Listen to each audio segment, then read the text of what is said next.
Hello, hello.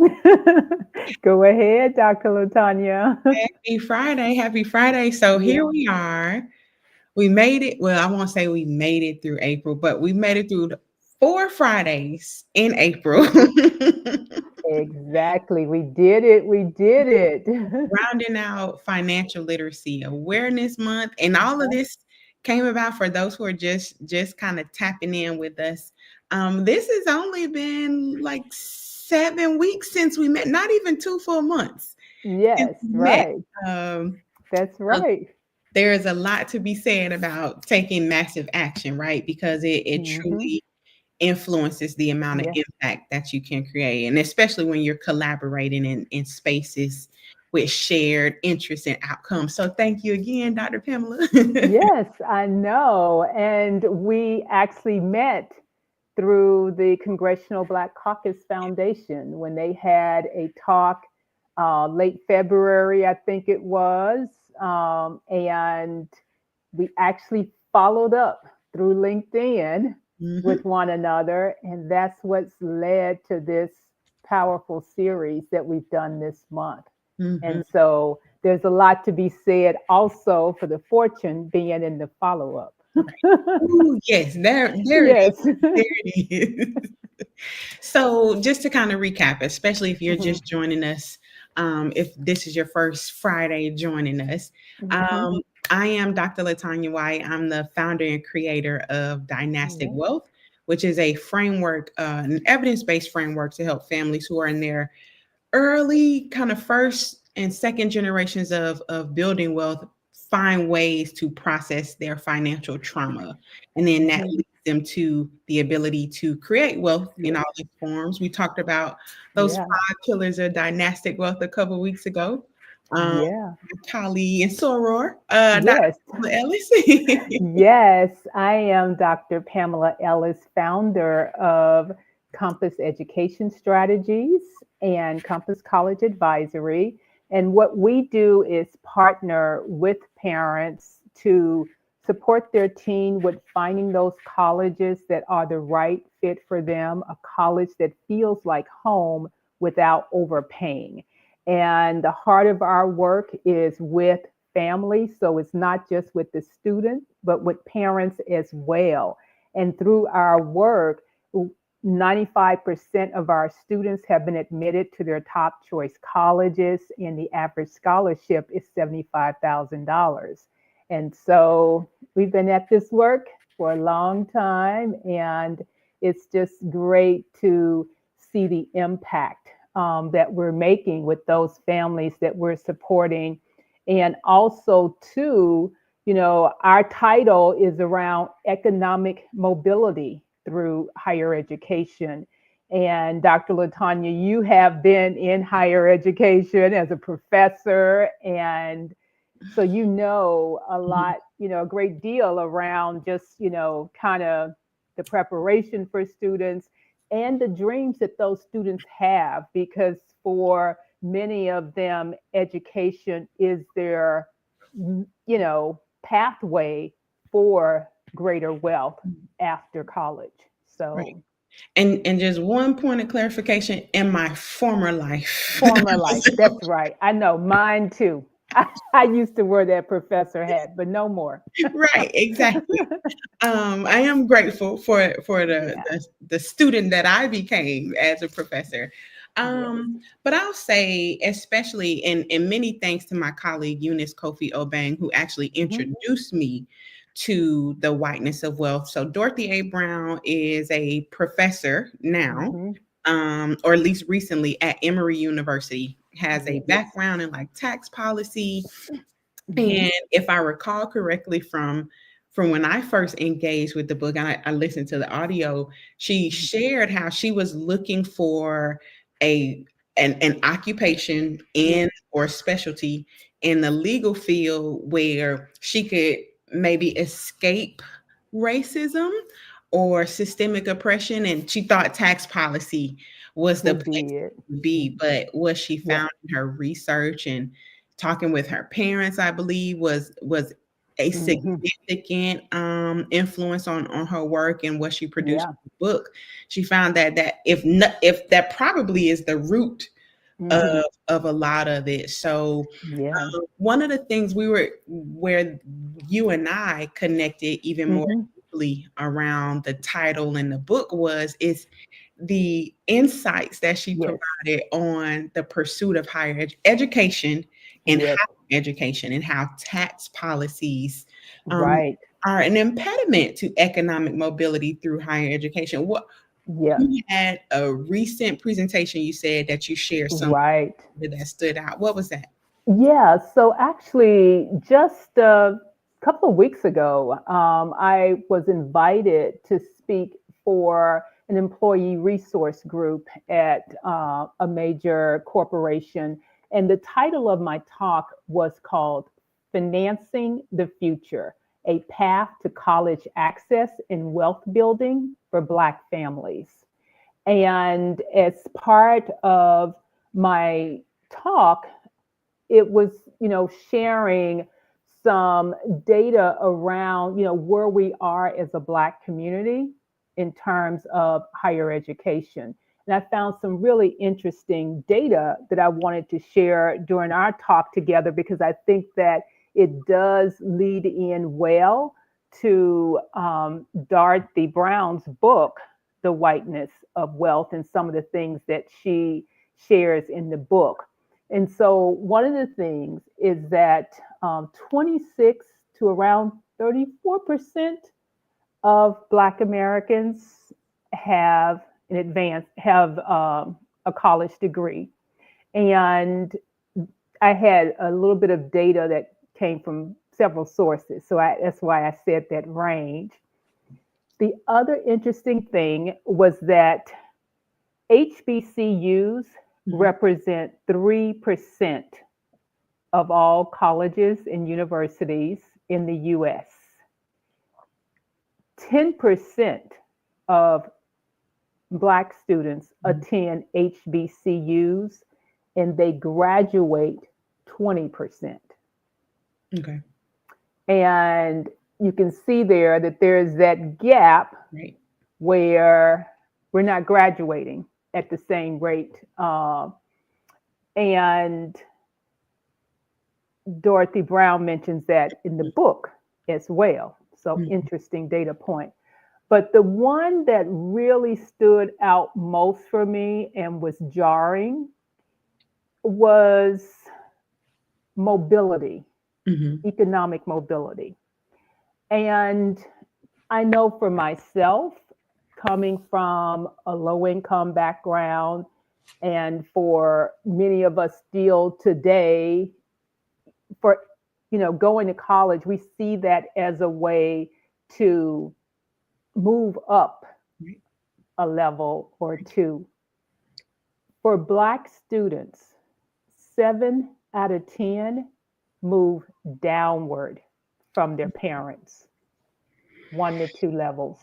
Wow. And so I know I talk with a lot of families, and when I talk with them about their why, as far as why they want their teen to go to college, it's around doing better or maintaining their middle income status. And that's not what's happening for us. And what are your? I mean, I have some thoughts, and I'm sure some of our colleagues that are tuning in and tapping in. But what are your thoughts around how can that be? What is the reason behind the idea that economic mobility, is happening in reverse?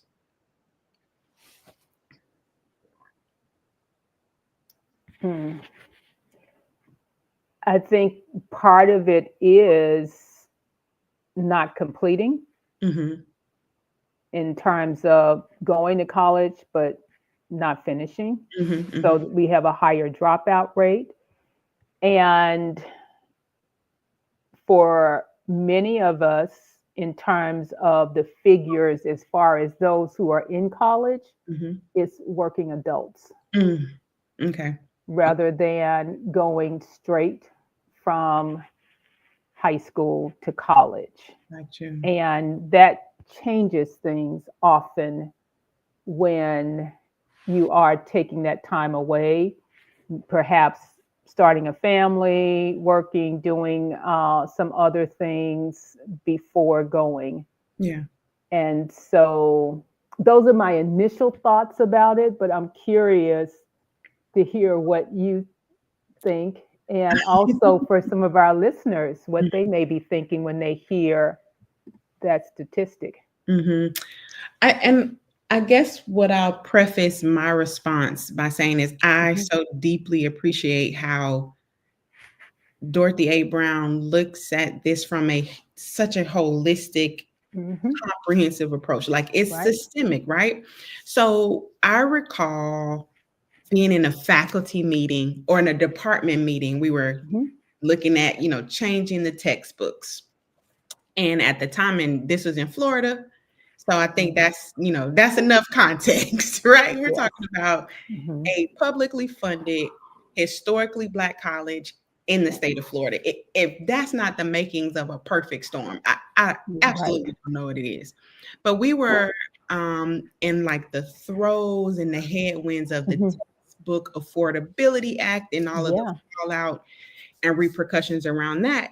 And so we're in this Mhm, department meeting, and he may have been this colleague may have been the chair of, say, marketing, right? mhm, And we were talking about changing the textbook, and their preferred textbook was on the higher end of yeah. the scale. And the conversation turned to, well, if you can't afford the book that I require for my class, then maybe you don't need to register for my class. Hmm. That was jarring to me because literally we had all been that student. The Right. the majority of the faculty members I was Mhm, interacting with had been yeah. students in this very same program. So Yeah. on one end, you have students who are struggling, or Mhm, at least at the time, who have been struggling to get access to funds to pay for books to be high performing students. mm, mhm, They're also working in order to pay yeah. their way through college and Right. find ways to send money back home as well. And so from a Mm, systemic perspective, when we talk mhm, about how is it that a student needed right. to become the breadwinner, or Mhm, be financially, or have this mhm, fiduciary responsibility for the family back home, what kind of added pressure is right. that how I perform in the classroom? So it might not just Mhm, be that I mhm, didn't finish because mhm, all these external right. reasons. What am I battling with internally, emotionally, Right. psychologically? I think Mhm, those things are mhm, not elevated as yeah. much in Right. how they show up and how students perform, and then ultimately educational outcomes. Right. Right. Okay. Yeah, I remember some years ago, I taught at a community college. And I just remember, as a faculty member there, I didn't always know what students were going to come with in Mhm, terms of some of those things that you talk about. mhm, Um, I think part of it then was certainly that most students were still staying at home, mm, and so when you're staying at home, you have everything else going on but school, in addition to school. And mhm, so if everyone else in the household is working, they may not, it may not be a quiet place for you to study at mhm, home. mhm, mhm. And so, with that being said, there were just a whole host of things that would come up in terms of why students weren't able to get their homework done, or what happened last night. See, what happened was. And Right. so there was always something. And so when you talk about all of the other things that students bring to college with Mhm, them, I mean, it certainly reminds me of that, because there were issues that came up that I, as a student in a residential, like 100% residential experience, Mhm. just didn't come up for me. It just Right, didn't come up for right, me. right. And so yeah.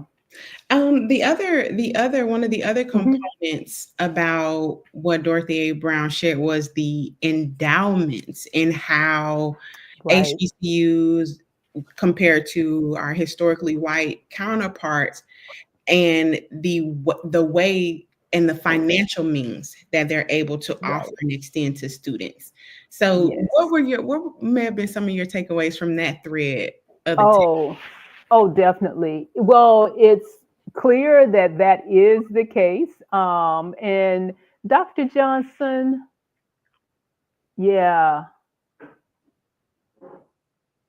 So, doc, for yes, lower yes, economic status uh-huh, phenomenon surprises me too. I wonder yeah. whether the reversing trend of economic status can be contributed to where the parent status is. Absolutely. Well, in this case, the 7 of 10, I should have said, was middle income. And it was middle income, 7 out of 10 middle income Mhm. Black students were Wow. um, moving downward Mhm. as adults. Wow. And so, Dr. Johnson, I hope that clarifies it. And if you have some thoughts around why that would be the case, please comment and let us know about it I mean, because we it's can also definitely, talk about so outside of yeah, the endowments, the heavy student loan burden, right? Like yeah, there's yeah. not enough that we can say about that. That's so true. And the thing about it is, here's what I see in my work Mhm. with college admissions. I see the differences in terms of students' offer packages and what they get in senior year. And I would say one of the things I do see is that, oftentimes for HBCUs, the packages aren't as extensive as they may be for well endowed PWIs.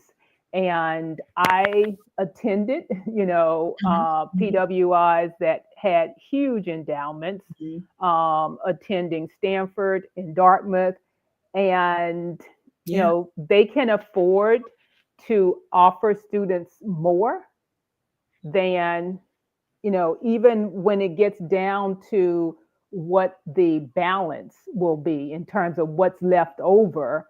They have, more resources to make it really affordable for students to come there Yeah. versus paying nearly the full amount at an HBCU, even Mhm. though HBCUs tend to be lower price point Mhm. than those well endowed PWIs are without any support. Yeah.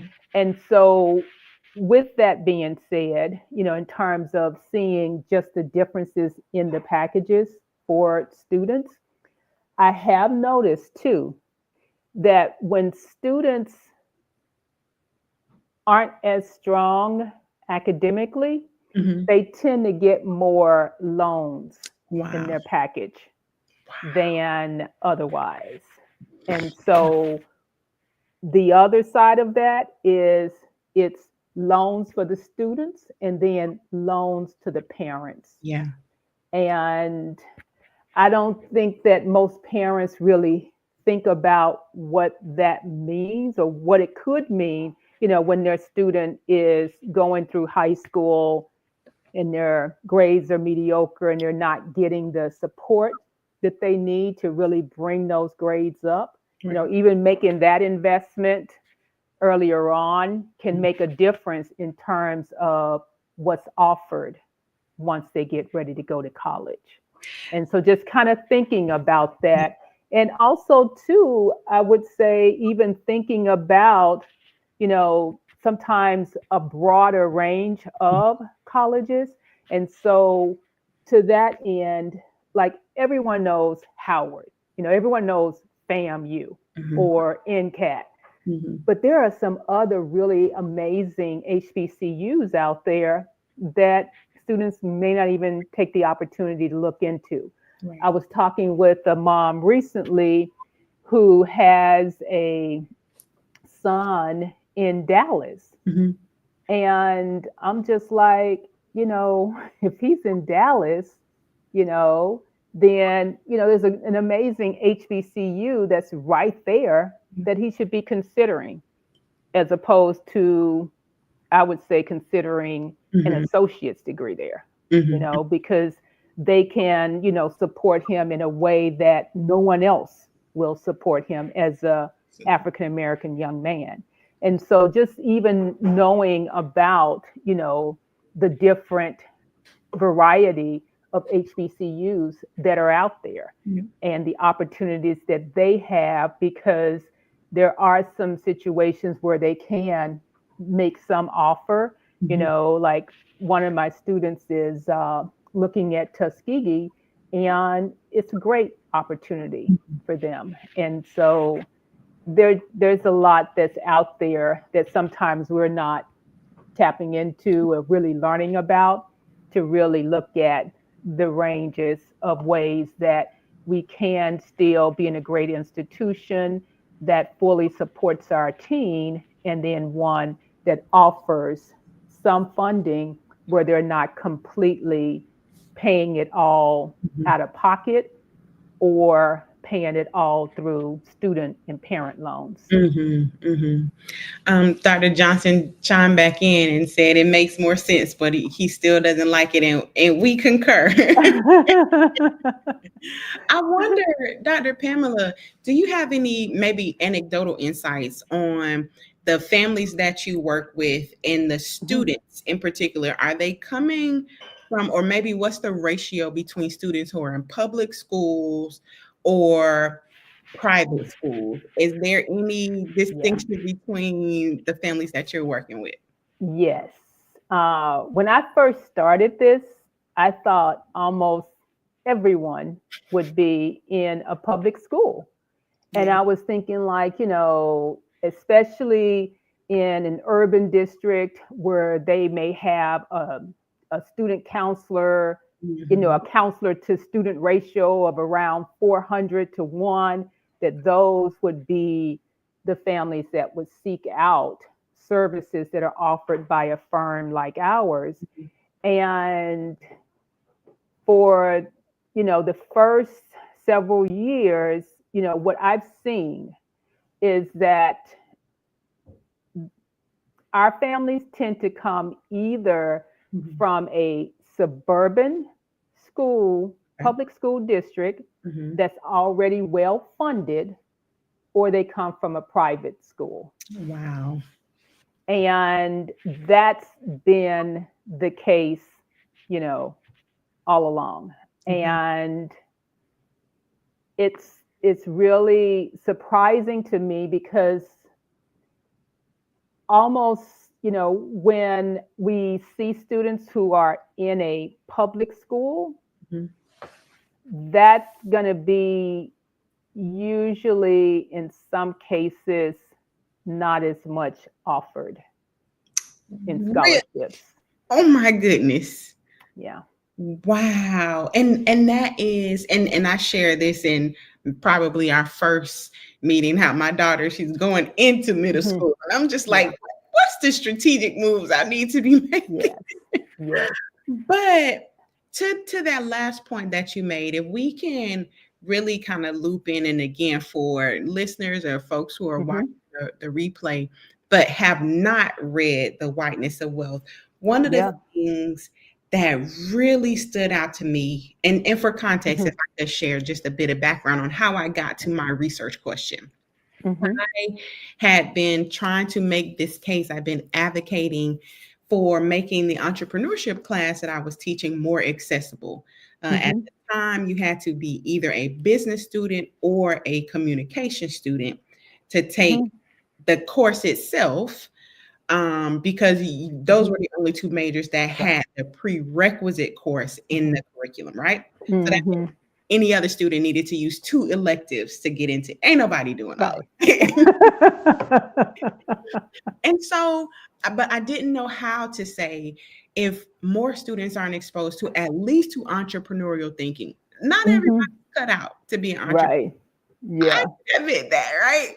Uh-huh. But what took me to grad school was how do I make this convincing? How do I say this in a Mhm. language that's important and that they understand, these administrators? And Yeah. along the way, I saw, came across other extant and existing research that showed the Mhm. relationship between Yeah. entrepreneurship as this accelerant to Mhm. creating wealth. And I took that. Right. Okay, so maybe it just means we need to teach entrepreneurship at the collegiate level in a different way. Right. Yeah. But of course, and you know this, by the time a student gets to you as a junior in Right. college, that growth mindset Yeah. concept is out the window, right? It is. It So is. I thought that maybe it made sense to roll back my efforts into, is it high school? Is it middle school? And then I thought, well, why not the earlier the better? So that 3rd through Yeah. 5th grade, I remember as Mhm. the School of Business and Industry at FAMU was Yeah. launching Tallahassee Lemonade Day, which is Mhm. Lemonade Day is a national youth entrepreneurship training. And Uh-huh. Tallahassee was the only city in Florida to do it, and it was sponsored by the School of Business. We Yeah. found the most impact and the most engagement with 3rd through 5th graders, even though it was a K-12 Right. like training program. Mhm. I said, okay, 3rd through 5th graders. That's Yeah. where we are. But then, as you look at how you're showing up in outreach and Mhm. volunteering and community programs, you Yeah. recognize or you're reminded sometimes that Mhm. some of the students that you empower and encourage and motivate don't Yeah. have the same systems at home, right? Right. Mhm. And how that impacts morale, Yeah. that impacts how a student like begins to see themselves. And I Mhm. want to say, even with what Dr. Brown or Dorothy Brown was speaking about, she Mhm. talked about under-resourced schools. So the schools Yeah. that are producing students that we might find at a Mhm. community outreach program, at a community rec center, like free Mhm. summer camp, like those kinds of Yeah. things, they're under-resourced. And so Right. if the student has this day in and day out experience of, Mhm. not having the support or the reinforcement that they're Mhm. getting in the community programs, Right. then how quickly and how far can we actually Mhm. go in the work that we're trying to do? What are some of your thoughts on that? Whew, a lot. And so I'm just thinking like where to start in terms of um, all that you've shared, because as you were talking about, you know, starting at a younger age, that certainly stood out for me because I think that so many things start younger than middle and especially before high school to really gain some traction. And so much of what you're shifting is that mindset Mhm. because an entrepreneurial mindset is quite different. Mhm. And so, in instilling that or encouraging it when they're younger, students, I find when they're younger, are more open to risk Yeah. in a way that a teenager who's starting to think about comparison or how others might see them may be less inclined to take risk. Mhm. And then, of course, once they're in high school, the risk taking tends to be a little bit more tempered Yes. in that regard. And so the entrepreneurial mindset is around taking some risk Mhm. and being okay with failing, and also the resiliency and being okay with continuing to keep going even when you do fail. Mhm. And so that I think is better served when it's instilled younger. Mhm. And making sure that students are supported with it. Mhm. And so that I thought was really interesting in terms of what you shared and stood out most for me. Mhm. Mhm. Yeah. Yeah. Thank you for that. And I Hmm. think especially so look, I remember when I was first purchasing my home, and not knowing, right? Hmm. Not understanding, and Dorothy A. Brown talks about this, Yeah. not understanding how where you purchase your home, Yeah. how that impacts ultimately Hmm. it can have significant impact on economic mobility for your children. Absolutely. Yeah. And so it's going to be a trade-off, Yes. because you may want to be in this area because it's diverse Yeah. or you see more like yourself, but Hmm. at the same time, Yeah. that could come with having your valuation Hmm. not increase in the way that really gives you that wealth Right. gain that you want to have by home ownership. Right. And even at from a parenting perspective, I remember Right. the home that I did purchase. I love my home, and my realtor, who's another soror, Mhm. she tried to tell me, but I just wasn't understanding what she was Uh-huh. putting. I wasn't picking up what she was putting down about the school district, Right. the school district or the public school district that the home was in. And Hmm. she was like, "Well, these are the schools in the Yeah. area." And I was not able to put it together. So when it came time, four and a Hmm. half, 5 years later, and my daughter, we were looking at, Hmm. okay, it's time for kindergarten, and started looking at some Yeah. of the reports and the performance reports for the school that she was going for. I was like, oh, this ain't gonna work. Right. Right. So Yeah. my daughter was in private school for those early Hmm. that Yeah. first year, and then we had to do school choice to get Hmm. to a school that was 25. It was a public school, high performing public school, but 25, 15, 20 minutes away, right? Right. So now, as Hmm. she's enrolled in school in Prince George's County, now Yeah. there's the shift to where you know, Hmm. everybody's in private school. And so what does Yeah. that mean for public schools? That they don't have as much funding Right. because Hmm. the per seat contributions from the tax rolls are just not there. Right. Yeah. Wow. Wow. I just feel like in so many ways, again, we have to think about what the trade-offs are going to be. I would say that, one of the things I do see sometimes when we are, you know, in this good school district is that things are different for us in that good school district than Yeah. they are for the other students that are there. And in my role, of course, Mhm. I do see it on the counseling support side.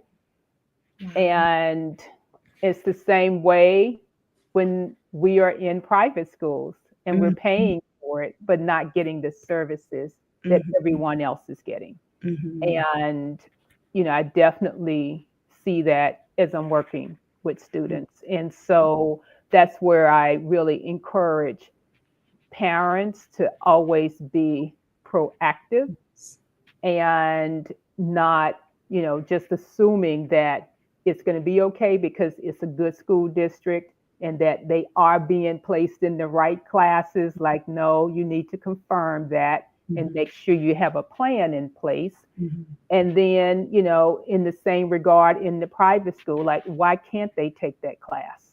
Mm.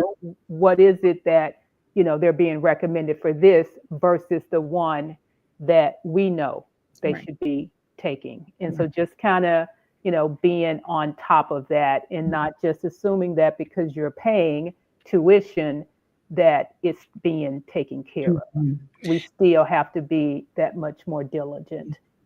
That's so valuable. I'm so glad that you elevated that and on this thread, like kind of pulling Hmm. the thread about Yeah. public versus private school. Can we revisit that little gem you dropped and like tucked in there about how students who are attending private school tend to get more offers? Is that, did I hear that? Oh, yes, I do see that. And the way I think about it is, there was a quote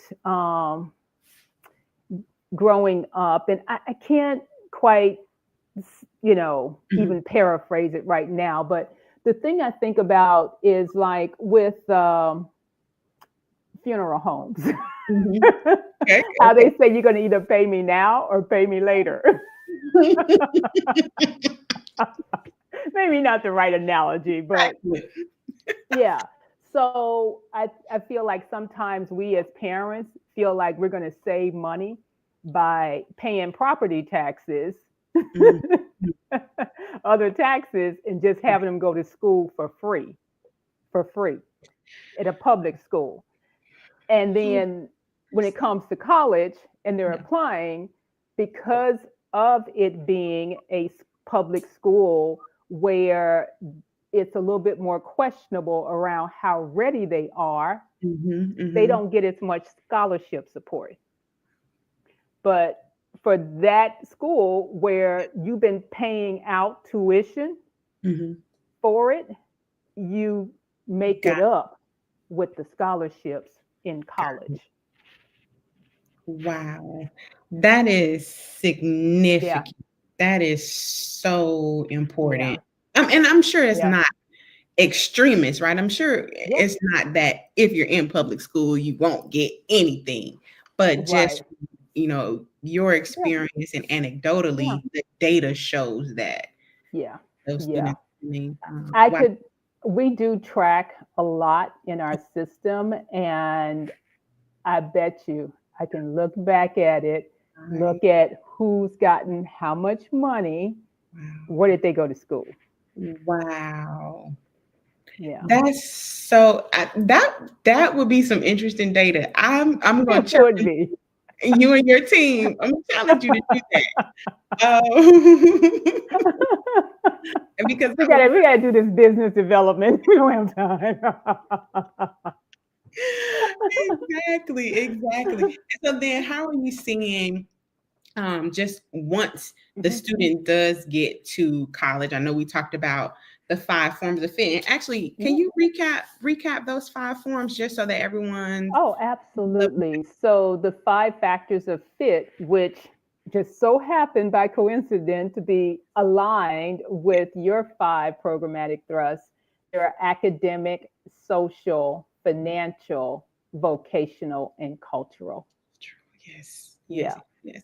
And Mhm. so as you're looking at, just kind of reflecting on Uh-huh. the work that you do with families and whether the Yeah. student has come from Yeah. private school or public school, by the time they're getting to college and on Right. their way through their degree programs, are you seeing any direct impact on, you shared the Hmm. statistic earlier Yeah. about the mobility in reverse. Hmm.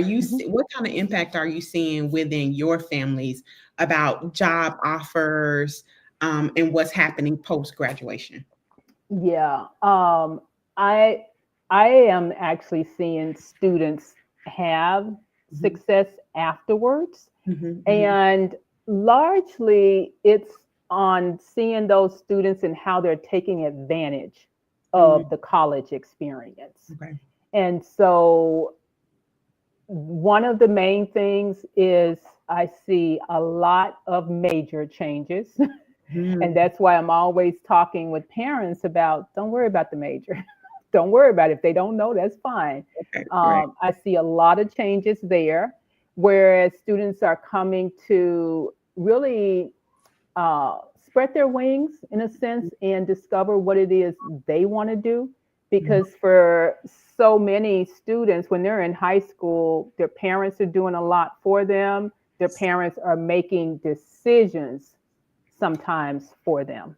And even as much as we talk about the student owning the process and we want the student to take initiative, self-advocate, all those things, parents are maybe doing something different at home, like we talked about earlier. And so, with that being said, when they get to college, they're away from home. And so they have that opportunity to really explore and do the things they want to do. And so that's where you get a lot of those major changes. And sometimes, students saying that they want to be a doctor because mom and dad are doctors, but they get to college and they're just like, I don't want to do this, Right. and that's great. And so I see them really flourishing because they are taking advantage of what college has to offer them. And, out in the workplace, going on to be successful. Now, I don't know if, they are surpassing, their parents' level. I've been doing this work for 15 years. And so roughly over 15 years now. And so in terms of the tracking, some of my earlier students, I may be able to see some of that in terms of where they may be now, but they're right in the early stages of, relationships and considering marriage. And so not yet at a point where they're having kids and so. And then to extend that into dynastic wealth, a lot of the things that I see, especially for I would say maybe older millennials. They're probably a few years older than the cohort that you're referring to. Yeah, my cohort are primarily all Gen Zers. Okay, gotcha. So then what's happening with the economic mobility of recent graduates or maybe early career professionals? They're starting their families, purchasing their homes, right? And they're ready to start talking to their parents or to the elders in their family about, okay, what is the plan for when you transition? And what they are finding is that their parents and aunts and uncles and grandparents just do not want to have those conversations. And so I get that. It's another point where we begin to experience economic mobility in reverse because the family assets, the homes, have not been protected, right? We don't know whose name is on the deed to the house. That's true. Insurance products may only be used for death benefits and not living benefits. Right. That's right. That's right. Yeah. Teach. So as we talk about how do we actually prepare, and this was one of the other points of like contention that I had as an educator and as a parent of a Generation Alpha, whatever generation. Yes, your daughter is Generation Alpha. Okay. I'll be seeing in another few years. Yes, you will. Listen, and if you have an early admit cohort, like sign up. But one of the things I talk with her about as a fifth grader is I have a responsibility to prepare you for not next school year, but what's going to happen when you're 21. That's my responsibility. And so I'm sometimes at odds with what she's learning in class. Because I'm like, that's not going to help you 2 years from now. That's going to help you 2 weeks from now. Right? Exactly. Yeah. And so we talk about, especially in the classroom and higher ed, sometimes just looking at, well, I just need to get through these 16 weeks. Like, I don't I haven't been taught how, I don't have the foresight to think about how this decision is going to impact me 16 years from now. And what that's going to do to how I'm able to earn money, how I'm able to keep money and protect any assets that come from that money and wealth. Yeah. Awesome. So I got a flight to catch. This is the third Friday in a row you had a flight to catch. I know, it seems like every week I have a flight to catch. And as I mentioned to you, that's going to be the case every week until mid-June. Listen, I I have am a sending you 1 week break. traveling mercies. This has been phenomenal. I've learned so much. Yes, I it think it's has been. added a great deal of value to. Hi, Nadine. But I'll let you close us out so that you Yes. can get on that plane. Yes. So thank you all so very much for joining us for economic mobility through higher education over these last 4 weeks. So it was a 4 week series during Financial Literacy Awareness Month. I am Dr. Pamela Ellis, and I have co hosted with Dr. Latanya White, and it's just been an amazing experience. Yes. And I look forward to staying in touch. You can reach me on LinkedIn at Dr. Pamela Ellis. And my inbox is always open for messages. And how can they reach you, Dr. Latanya? I'm Latanya at meetdrwhite.com by email. Mhm. Certainly reach out by email, connect with me on Yeah. LinkedIn. And Dr. Johnson, we love your question. We'll make sure to follow up with you about that trend towards the value of a college degree. That sounds like maybe our next Yes, series, right? I know, right? Yes, we got to do it again for sure. Yes. Yes. So thank you all so very much, Medine. Appreciate you joining in, Dr. Johnson. Take care.